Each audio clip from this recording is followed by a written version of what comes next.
I don't have much time. I've decided I really just want to play this game right now, but I'll limit myself to just 30 minutes. Let's do this.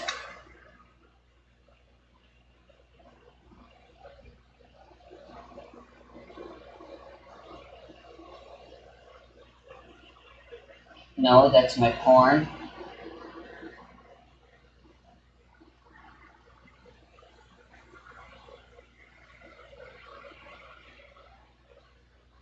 Oh, I didn't draw any of them. You know what I mean. I wish I could draw as good as them.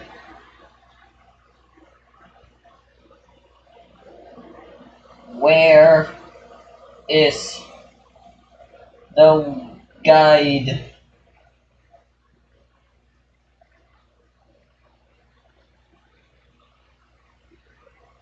For Etrian Odyssey? Shit, man, I have too many things open. I should close some of these.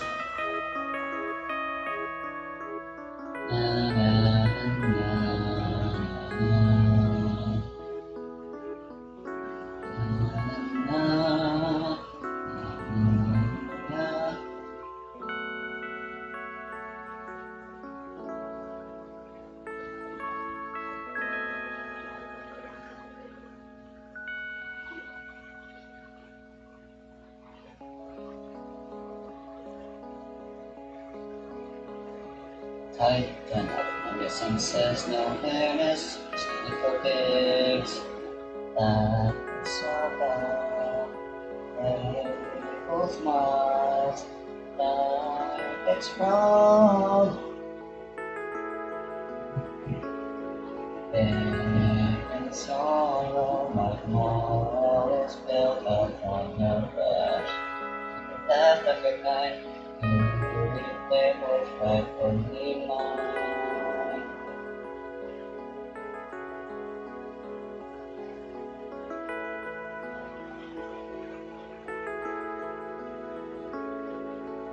There it is. Fuck. Why was that so hard to find?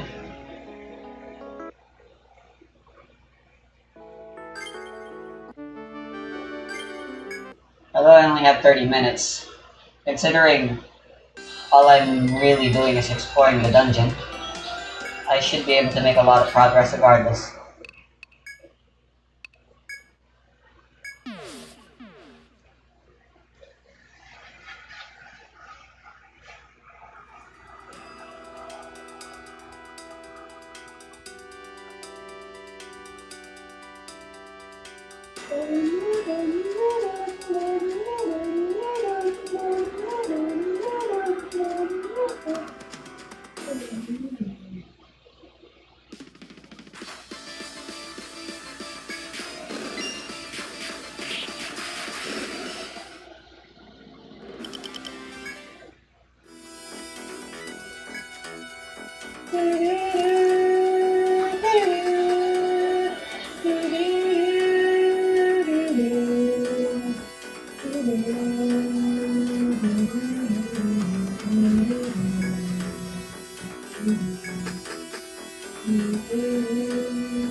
I just want to beat the final boss first, honestly. That's my current priority.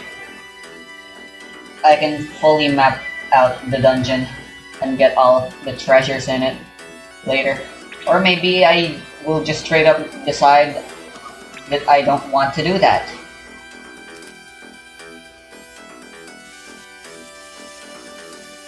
I still have so many other RPGs I could rather be playing. Like Labyrinth of Galeria, although I kinda don't wanna finish that game either. On account of just how absolutely atrocious the end game is. And even more so the post game. Which, if I am gonna go back through with the game, I may as well go through with the post game as well, which really isn't a post game and more like just a really, really, really, really, really, really, really long end game. Like, it isn't this Gaia where you're just grinding out until you can beat Overlord Ball in the Carnage Dimension, I believe is what it's called.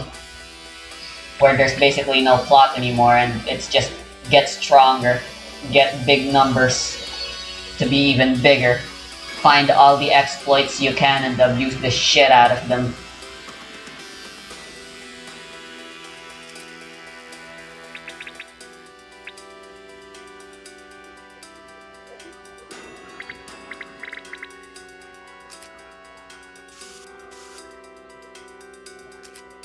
And Mare Skelter, which is a game I genuinely want to continue playing. Replaying, more accurately. I don't feel like avoiding these guys. So let's just beat them up. Oh, it's just these guys. Alright. The insta-kill is a bit annoying, but I can handle it.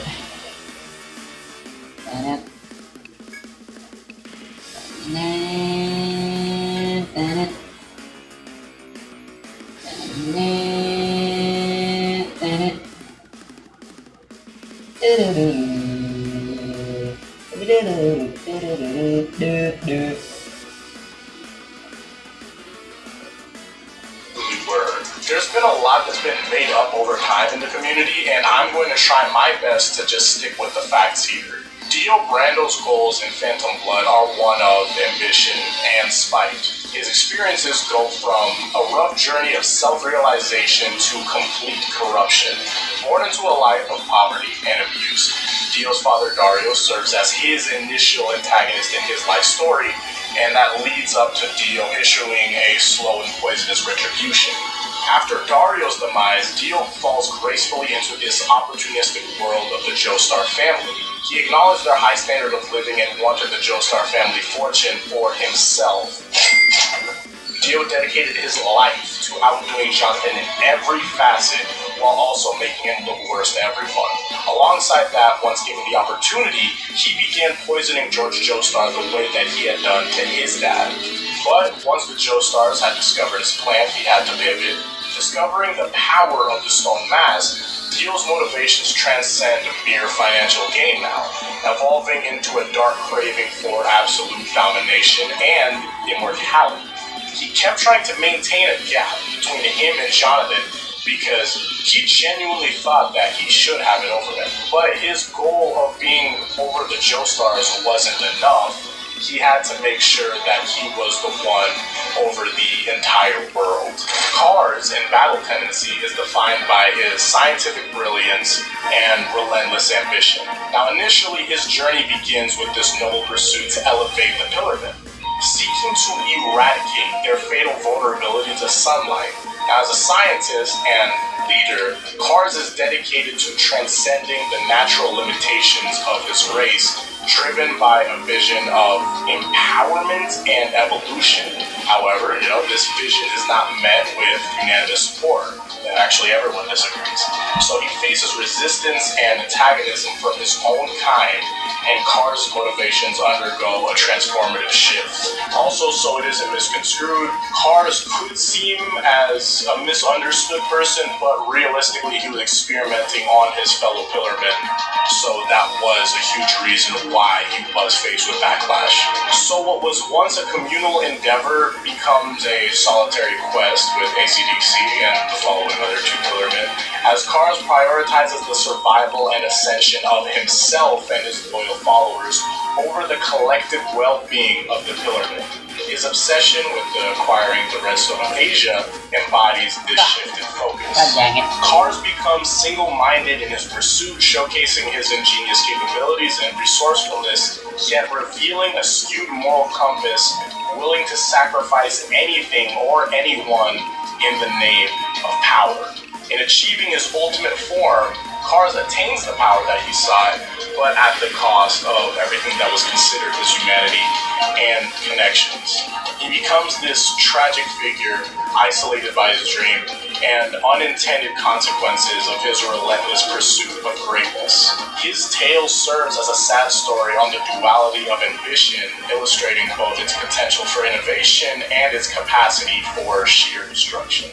Now, Dio in Stardust Crusaders is a reimagined incarnation of his former self, Dio Brando, now marked with a more profound animosity. Resurrected with a single-minded vendetta against the Joestar lineage, his motivations have transcended this personal revenge and aim at complete and utter domination once again. I could embellish a little bit more and potentially mention his character in Stone Ocean, but that really wasn't established here. I could have mentioned that he's willing to use mind control now, but he's been doing that since Jack the Ripper. And his interest for a more insidious type of domination also still existed back in even Battle Tendency, where a zombie of Dio had gotten into the military. Without the addition of his character in Stone Ocean, he's realistically the same character. Not much has changed. Now, Yoshikage Kira in Diamond is Unbreakable gives us a complex villain that's different from his predecessors here in JoJo. His motivations come from a twisted sense of satisfaction and a desire for a peaceful life, untouched by the complications of societal expectations or moral obligations. Now, from a young age, Kira exhibits violent tendencies, driven by an inexplicable urge to kill and collect the hands of his victims. But despite his violent tendencies, Kira's ultimate goal is to lead a quiet, undisturbed life here in Morio. He goes great lengths to conceal his true nature, crafting an exterior of normality and blending into society. His interactions with the citizens of Morio are calculated, ensuring that he remains unnoticed and unchallenged. But, as his murderous impulses become harder to control, Kira's motivations evolve. Then, the arrival of the Joestar group and their relentless pursuit force Kira to confront his nature and the unsustainable nature of his desires. His motivations shift from trying to comfortably indulge in his dark desires here and there to an urgent need to protect his identity from danger. In Golden Wind, Diavolo stands out as a villain driven by a singular overriding obsession, which is to erase any trace of his past and guard his identity with fierce determination. Now, from his early years, Diavolo is determined to shape his destiny. Unwilling to be just a mere pawn in the game of life, he wants to stand above all, he wants to be the king. His stand, King Crimson, manifests this desire, granting him the ability to manipulate time, ensuring that events play out in his favor. Now, as Diavolo climbs the ranks to become the boss of Passione, he becomes obsessed with concealing his true identity, ruthlessly eliminating anyone who threatens his anonymity and his person. His leadership style is autocratic, demanding absolute loyalty and obedience from all of his subordinates, and he uses fear and manipulation to maintain this control. Now, however, beneath his exterior of power and confidence lies a deep-seated fear of vulnerability and a belief that his survival hinges on his ability to remain unseen. Diavolo's motivations take a dramatic turn when he discovers the Stand Arrow, seeing it in his potential to attain an unimaginable power and secure his position at the top of the hierarchy. Yet, his quest for power ultimately proves to be his downfall, as his relentless pursuit of control and dominance blinds him to the true nature of the power that he seeks. His comeuppance wasn't exactly his identity being discovered, but more so the circumstances he created by trying to protect himself. Enrico Pucci, the antagonist of Stone Ocean, is a man of conviction, driven by a complicated web of personal tragedy, religious belief, and a loyalty to Dio. Now, his journey begins with a search for meaning and answers, following what he thought was the loss of his twin brother, and then the tragic death of his sister Perla, leading him to priesthood and eventually to Dio. Now, under Dio's influence, Pucci embraces a philosophy that believes events are predetermined and inevitable, leading to a fatalistic worldview, believing in the absolute power of fate and gravity to dictate the course of life. He becomes convinced that the only way to achieve true happiness and peace is by embracing one's destiny, a belief that drives him to use his stand made in heaven to accelerate the universe's progression towards this state of enlightenment. Now, despite the extreme and often violent measures Pucci is willing to take to achieve his vision, he remains indifferent to worldly desires such as power or wealth. His motivations are rooted in a twisted sense of divine justice, and loyalty to Dio's grand vision of heaven. Now, as his plans near fruition, Pucci's character transforms, becoming more expressive and assured in his beliefs, even as the consequences of his actions become increasingly dire. And then he loses, but now we've gotten to Steel Ball Run. Funny Valentine's journey is defined by a strong love for his country, a willingness to make sacrifices, and an unyielding pursuit of power and control. His deep-rooted patriotism is ignited at a young age when he learns about his father's unwavering commitment to protecting his country, even in the face of brutal torture and death. This early experience, coupled with the symbolic gift of a handkerchief sewn with his birthday, instills in Valentine a sense of duty and belief in putting one's country above all else. Valentine uses his political power to secretly orchestrate the Steel Ball Run race in order to acquire the corpse parts as the 23rd president.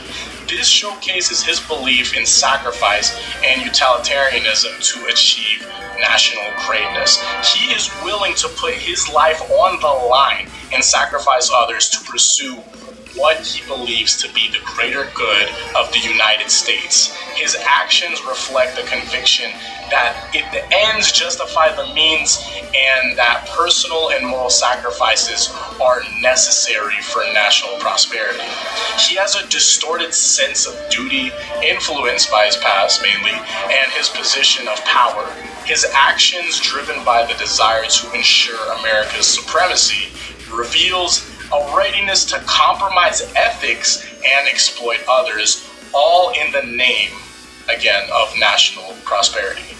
And finally, we have Toru, a mysterious and adaptive antagonist with motivations rooted in survival, power, and manipulation. Now, Toru's journey is characterized by his ability to adapt and survive. His come-up is just like any other rock humans. But the thing about what he wanted was what got him over the rest of them.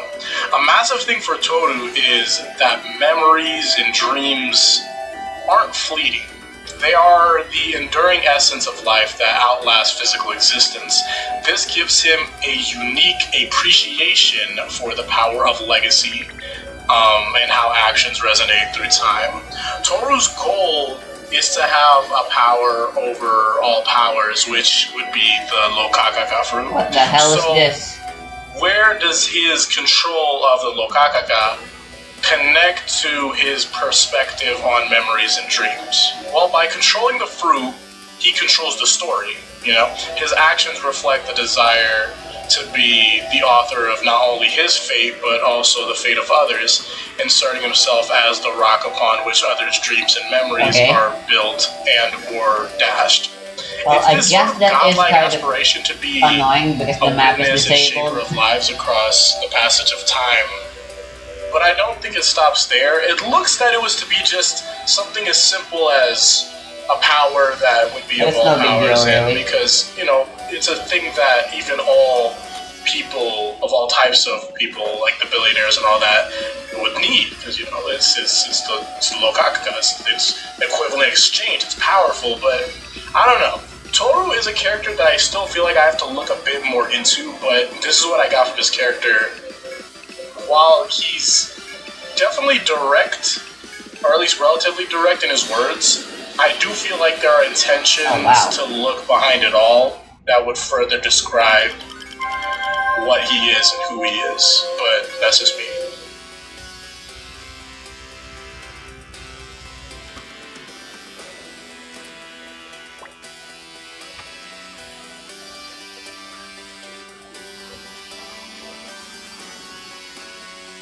Hello there, beautiful.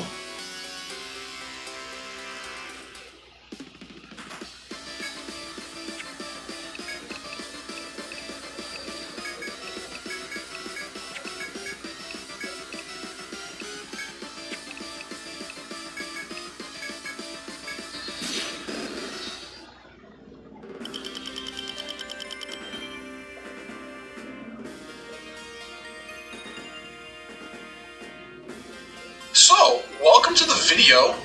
Today with me, I thought you were gonna say it. Hi, everybody. I'm Caleb. Yes, I brought Caleb today with me to talk about a subject that I have thought about for a while. You see, I like Ultimate Cars. He's always a fascinating character to talk about because the ultimate life form, power scaling shenanigans. So I thought to myself, what if I were to put him in a gauntlet type of scenario like I did with Caleb back on his channel? But we also talked how like Josuke could survive in part 3, so I thought, hey, we might as well try that with Ultimate Cars, kind of like, up the stakes a little bit and see what Cars, could do in other parts. Could he survive all the parts? I think it's just a fascinating subject, and this is the type of shit I think about, and Caleb does too. So, here's the video, I guess. Me and Caleb are just going to be really talking. I'm not really going to go too heavy into the power scaling of it because there's a lot of stands here. So, yeah, just FYI, by the way. And I will be using the scaling I did use in my villains tier list video, where basically Cars should be scaling to, like, some of the strongest villains in the series, at least in the original universe, that being, like, Part 3 Dio with his vampiric abilities. So just imagine a Cars with, like, all the speed feats and all the AP feats of a Part 3 Dio. So it should be really cut and clear here where Cars should stand. On top of that, I think everybody knows that Ultimate Cars has the ability to, like, have all the powers of all the animals in the animal kingdom. That's like over 8 million species he could just become or / do. So yeah, that's all I'm really going to say for Ultimate Cars. We're also going to say this, and me and Caleb did talk about this before the recording of the video. There's a lot of ways you could say Cars could see a stand here, and I mean there is a lot. Me and Caleb might actually make a whole video on it in and of itself in the future, but one way is he's able to sense like air pressure with his antennae, like a weirdo, just being the ultimate life form. Second, we could just give him the fallacy of just being able to see stands for this video just for the fun of it. Or 3, and this is the really weird one, and I might have to put it on screen, Hamon might just be able to give you the ability to see stands. It's really weird and complicated, and me and Caleb will talk about it eventually, but it's weird. But Cars can just see stands in this for this video, okay? We're just gonna say that.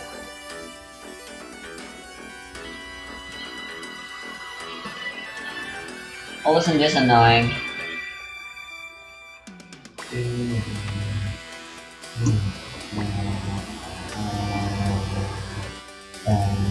So this is the gimmick for this floor.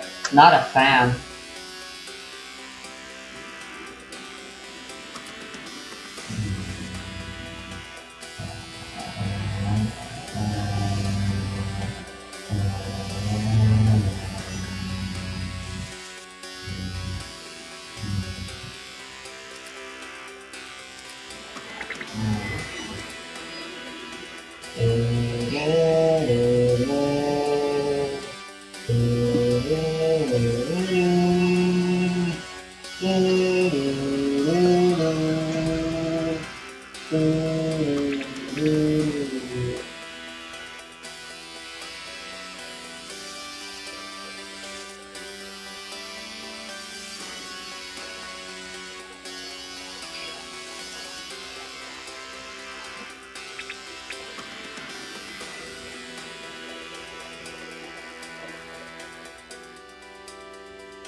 That's vertical.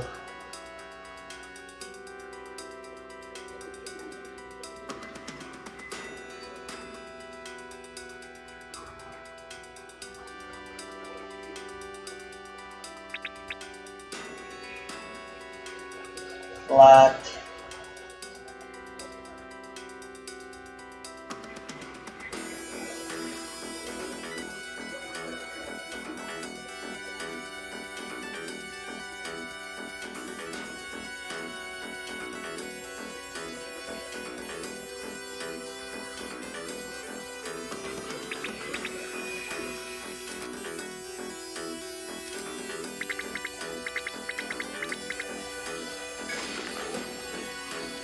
Ah.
One, two, three.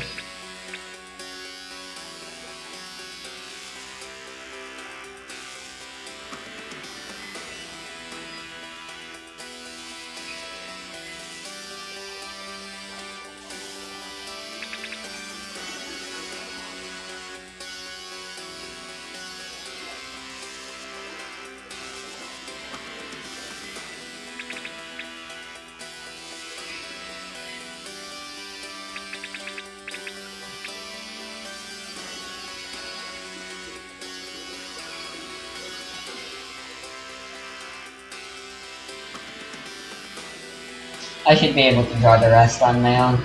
It's weird, but cars can just see stands in this for this video, okay? We're just gonna say that for the fun of it. That's the scenario. Let's just see what parts he can survive. Anything you want to say, Caleb? I want to get into this. I'm really interested. This is how we'll do it. I'm not going to talk about all the stands, but we're going to talk about all the stands I think can actually beat him, or at least be able to fight him.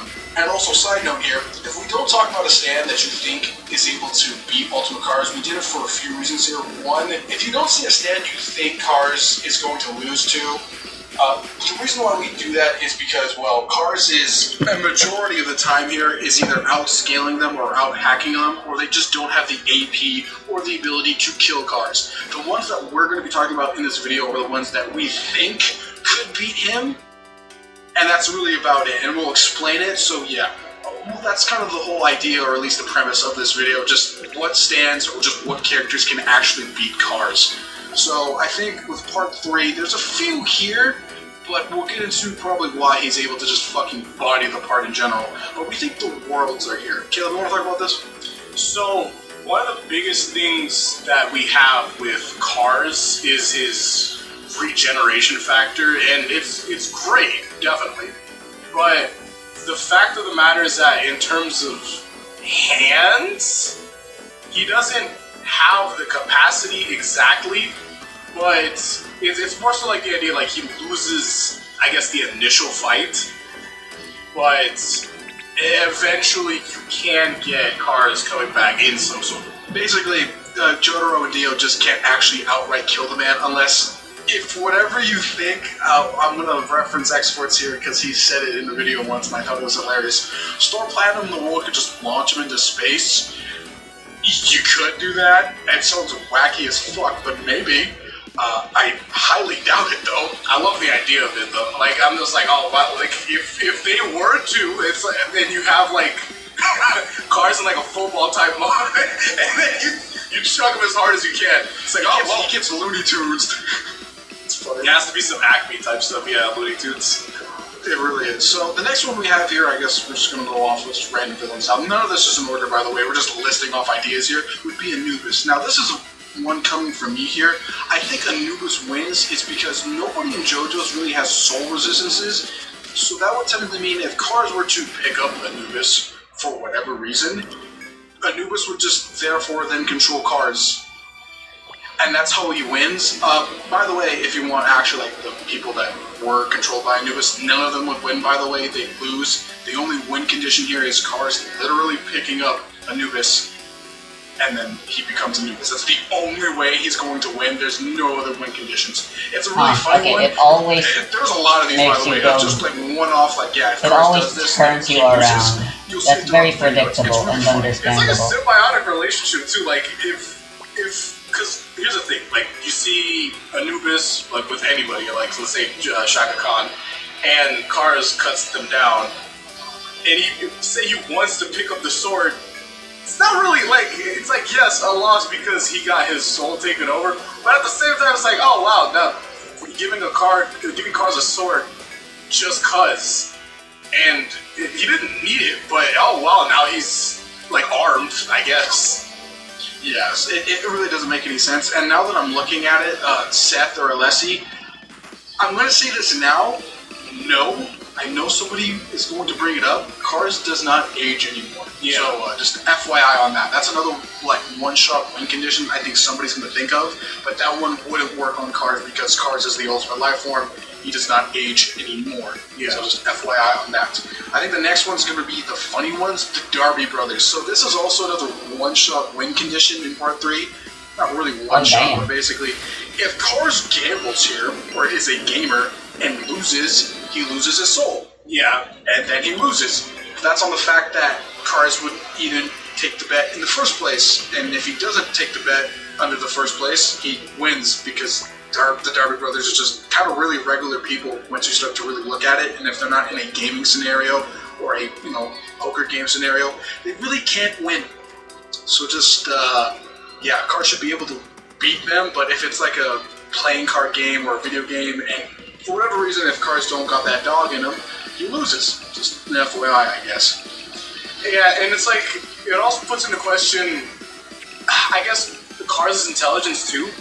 Because he could definitely, I think, especially on like the card game part, because he has to understand video games. But I think even if he would get the idea like, oh, okay, like this is, I'm not like for example the driving one. He's like, oh, this is similar to navigating it, and he's very like adaptive and he works on the fly for the most part. So we honestly could even see him just beating them in the game too, like in the games. And then just beating them up in real life just because, like, it's unfortunate. Yeah, that's a very JoJo Terrace thing to might do. lose here. Maybe Daniel wins, but that's just not a technicality. The next one here, Cream. So it's Cream. I think this is the most obvious one in part 3. He just gets eaten alive. Like, he might be able to beat Cream because Vanilla Ice is also kind of new to his powers, and he doesn't really know what the extent of a vampire can do. So maybe he can win, but I really doubt it. Yeah, because like we're gonna see him like blast right through. Let's say he takes everything besides like the knee down, right? But when he sees Cars regenerating, essentially, he'll be like, oh, okay, I have to spin back again, and most likely could be able to take care of it. Yeah, Cream can do it, but Cream has to do at his absolute best to beat Ultimate Cars, because he really doesn't have anything else but the ability to erase him, by the way. So yeah, it's kind of interesting. So overall with part 3, I think yes, Cars would be fine. A lot of these stands are just too scenario based, and like you really need them to get the benefit of the doubt to even beat him. The only one here that I think can actually do it is Cream, but even then, it's really like we gotta gas up Cream here and Vanilla Ice to actually do the job, which I just doubt. Vanilla Ice is not the smartest guy in the toolbox, so I'm just saying, Cars is just beating him because of his regeneration and his intelligence. So yeah, Cars would be really absolutely fine. He's also got his Hamon on him too. He's his newfound Hamon. He's really loving using it, and he can most likely sense. I forgot about that. He just uses them. He most likely can sense that Vanilla Ice is a vampire because he's just had so much experience with that. Like there's probably like some sort of like I guess scent or something that Eyeball. vampires have, and Cars would definitely abuse that. So the next one, we're going to move on to part 4, because part 3 seems like pretty much a wash. I think Cars would be fine regardless. So with part 4, starting off with the hand. This one is another technicality scenario. Sure, yes, the hand and Okuyasu could beat Ultimate Cars, but it's Okuyasu. He's a dumbass. I don't think he'd be able to do it, sadly. I definitely think that, like, because we're gonna give Okuyasu This is the end of the let's give line him a for key me. moment in the fight. It's like, oh, Okuyasu, you did it. You swiped away his arm. And he's like, hell yeah, I got him. And then he grows it back. Just And he's like, regenerates. oh. And then he shoots a bunch of feathers at him. He's like, they missed me. And then the feathers turn into tentacles because they did that on the plane. Why'd you say tentacles? Why'd you make it weird? We know this is an anime community. Huh? You know what they're gonna Nah, start man, thinking about now? no, man, that's not what I'm you know, I'm not getting that, man. Okay, fine, they turn into, like, rabid piranha. Well, not on land. They turn into lions, dude. They do something. Yes. And then Okuyasu's like, whoa,